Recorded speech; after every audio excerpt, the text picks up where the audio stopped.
ఇప్పటి నుంచి ఎవడుగా మాట్లాడినా కాళేశ్వరంలో 1,00,000 కోట్ల అవినీతి ఎవడన్నట్టే చెప్పుతోని కొడతారు మా బీఆర్ఎస్ పార్టీ కార్యకర్తలు.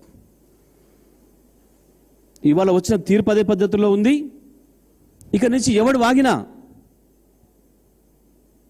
చెప్పుతో కొట్టినట్టుగా సమాధానం చెప్పే శక్తి ఇవాళ మా బీఆర్ఎస్ పార్టీ కార్యకర్త ప్రతి ఒక్కరికి కూడా వచ్చింది.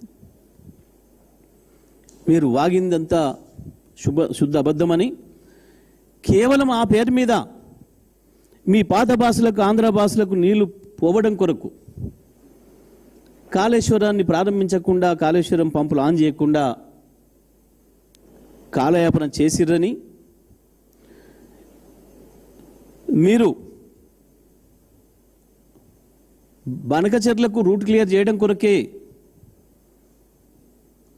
మీ గురుదక్షిణ సమర్పించుకోవడం కొరకే, గోదావరి పైన హక్కుల్ని వాళ్ళకి దారదత్తం చేయడం కొరకే దుర్మార్గంగా ఇంతకాలం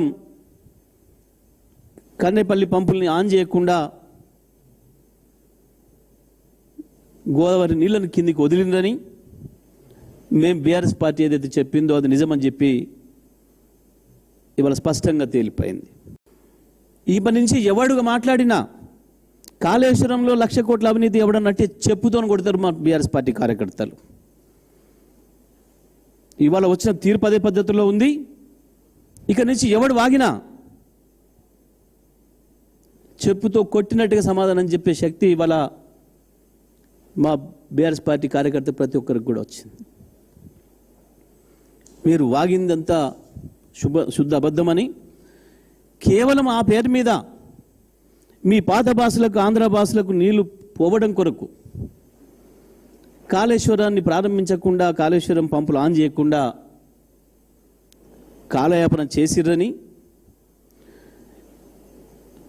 మీరు బనకచెర్లకు రూట్ క్లియర్ చేయడం కొరకే,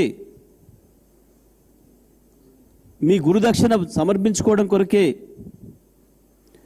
గోదావరి పైన హక్కుల్ని వాళ్ళకి దారదత్తం చేయడం కొరకే దుర్మార్గంగా ఇంతకాలం కన్నేపల్లి పంపుల్ని ఆన్ చేయకుండా గోదావరి నీళ్లను కిందికి వదిలిందని మేము బీఆర్ఎస్ పార్టీ ఏదైతే చెప్పిందో అది నిజమని చెప్పి ఇవాళ స్పష్టంగా తేలిపోయింది.